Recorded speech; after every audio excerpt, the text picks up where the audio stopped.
Lembre-se de que cada atividade mental, o pensamento e as reações emocionais de atração e repulsão são todas energias criativas da consciência. Estas energias da consciência criam as formas desagradáveis que repercutem, desenvolvem a direção do caráter e afetam os relacionamentos em geral e o meio ambiente. E elas reduzem a vitalidade do corpo, conduzindo diretamente a uma sensação de mal-estar físico, a uma infecção viral ou a uma doença crônica. Quando é atacado de algum modo o caminho mais elevado, um caminho unicamente de repercussões construtivas, é o de recordar que você pode chamar instantaneamente a consciência divina, da qual receberá imediata proteção em qualquer eventualidade. Todavia, isso só é possível se você puder ir além do impulso magnético de resistência do ego, com a perfeita segurança de que a consciência divina atende cada uma de suas necessidades. Agora, volte sua mão esquerda para sua posição original, junto à mão direita. Perceba que durante o exercício, o espaço entre as mãos permaneceu espaço. Ele não esteve envolvido em nenhuma atividade de suas mãos. E assim é com a sua alma. Quando seu ego está ocupado, segundo após segundo, sempre e para sempre em alerta para realizar as suas necessidades e para defender você de qualquer aborrecimento, a consciência divina de sua alma fica oculta, ainda que esteja sempre em seu interior. Quando estive na Terra, falava com as pessoas sobre o reino dos céus. Eu disse que ele estava dentro de cada um, e assim é. É a sua alma. É a morada do equilíbrio da consciência divina que deu para você o ser como futuro homem ou mulher. Desejo muito poder depositar em sua mente uma visão mais ampla de sua fonte de ser, para que você possa perceber com um pouco mais de clareza o seu começo, de onde você veio. Você também deve compreender que sempre que pronuncio uma palavra para descrever aquele que verdadeiramente não é conhecível, eu mesmo estou nas mais altas frequências infinitesimais de vibração, no limite do grande equilíbrio universal, de onde todas as coisas retiram o seu ser e sua forma. Se eu falar de uma montanha, uma imagem virá à sua mente. Porém, você não conhecerá a imensidão de sua estrutura, a resistência de sua rocha, os seus barrancos, picos e cavernas, a neve que a cobre a cada inverno, as cascatas caindo em mananciais quando se derretem as geleiras. Para que você tenha um vislumbre da grandeza da montanha, eu teria que entrar em uma descrição detalhada de cada canto e recanto. E mesmo depois da explicação verbal mais detalhada, você teria somente uma imagem mental para sua inspiração. Você ainda não conheceria a montanha. Se eu falar de um furacão, posso trazer à sua mente a imagem das árvores dobrando-se em direção à terra, arqueadas pelos fortes ventos, os muros desmoronando, as vigas quebrando, os ladrilhos e telhados voando, janelas destroçadas, carros virados e grandes árvores arrancadas. Porém, até que o tenha experimentado pessoalmente, você nunca conhecerá a força e o ruído daquele vento, o estrondo da alvenaria caindo e o terror que aquilo gera no coração das pessoas que têm de suportá-lo. E assim é quando tento descrever para você aquele que deu ser a toda a criação. Você pode apenas imaginar, mas não pode saber. Você começará a ter alguma ideia do que tento explicar somente depois de ter experimentado por si mesmo tudo o que eu disse a respeito. Portanto, não deixe que ninguém que tenha lido minhas cartas discuta com quem quer que seja ou negue a verdade do que estou ensinando, ou rejeite as minhas palavras, pois eu digo verdadeiramente que vocês não podem conhecer plenamente aquilo que ainda não experimentaram.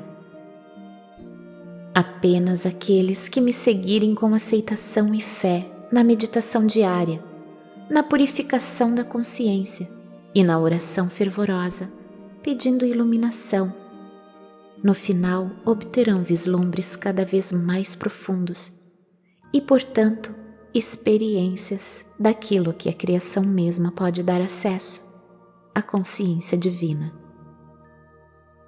Talvez você se pergunte: qual é a diferença entre consciência universal e consciência divina?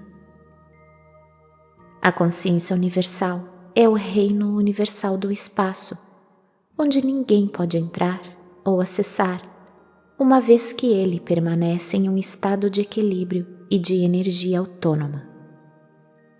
A consciência divina é a reunião dos impulsos originais dentro da consciência universal, que foram liberados para converter-se na atividade e na substância da criação no momento do Big Bang. Impulsos se dividiram na explosão e então se reuniram no estado de mútua retenção.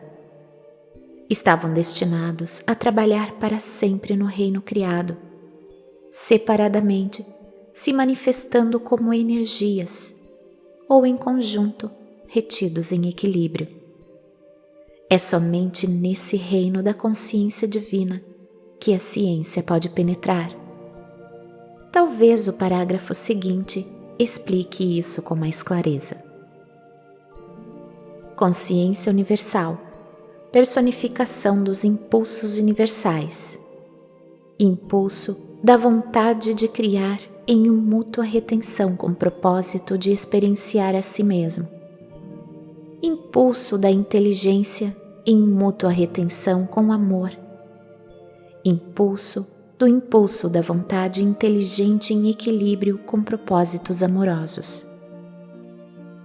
Tendo dado esta descrição da consciência universal em palavras intelectuais, você não estará mais perto de poder apreciar a sublime magnificência e grandeza do poder, nem da beleza, nem da alegria, da harmonia, do êxtase contido na cor e som, muito além de sua dimensão.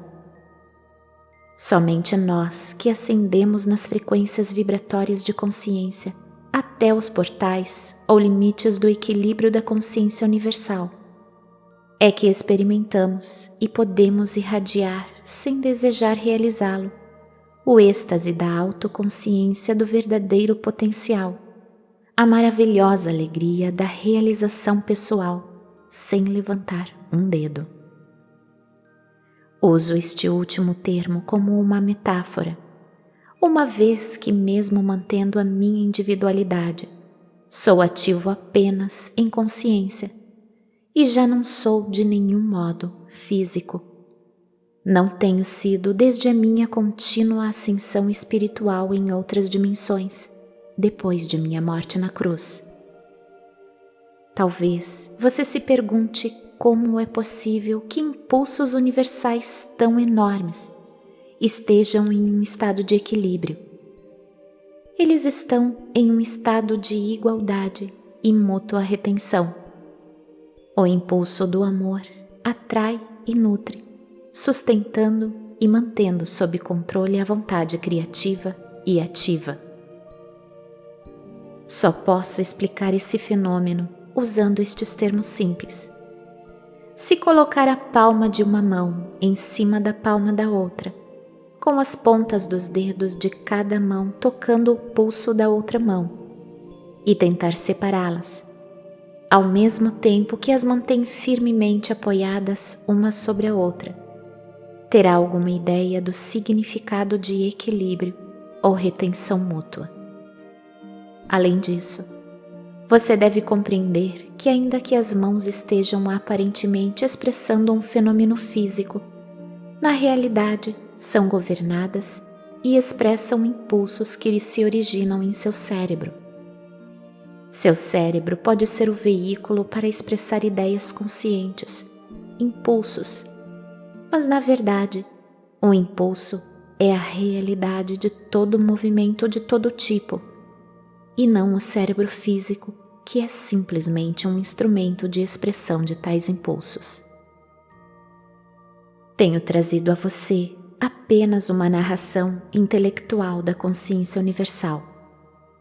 Como posso descrever para você o poder latente, a magnificência da reverência, o êxtase, a felicidade radiante, o absoluto estado de satisfação, paz e harmonia de seu ser? Ainda que você possa contemplar e compreender que desta imensidão de consciência o universo inteiro tomou vida e forma, você não poderia perceber mais que um elétron da vasta, incomensurável, alegre realidade que é a consciência universal. Para compreender integralmente a natureza da criação, as razões pelas quais o ego funciona, como o faz e por que as entidades criadas sentem os impulsos que sentem, deve-se entender que a natureza e a qualidade da consciência universal são alegria radiante, realização, felicidade. Isso é o que eu chamei de o reino dos céus dentro de você, dentro de sua alma, dentro dos recessos mais profundos de sua psique, que é o intermediário entre o esplendor de sua alma e a sombra do próprio ego. Voltar a esse estado transcendente de glória, beleza, felicidade e harmonia do ser é o anseio mais profundo de sua alma. Esse anseio constante, essa recordação inata e inconsciente de equilíbrio e paz, felicidade e harmonia, é o que impulsiona o ego, através da psique, a manipular o ambiente em seu favor. Seu firme propósito é o de trazer você de volta ao estado original de glorioso êxtase do qual se formou sua alma, seu ser e sua forma.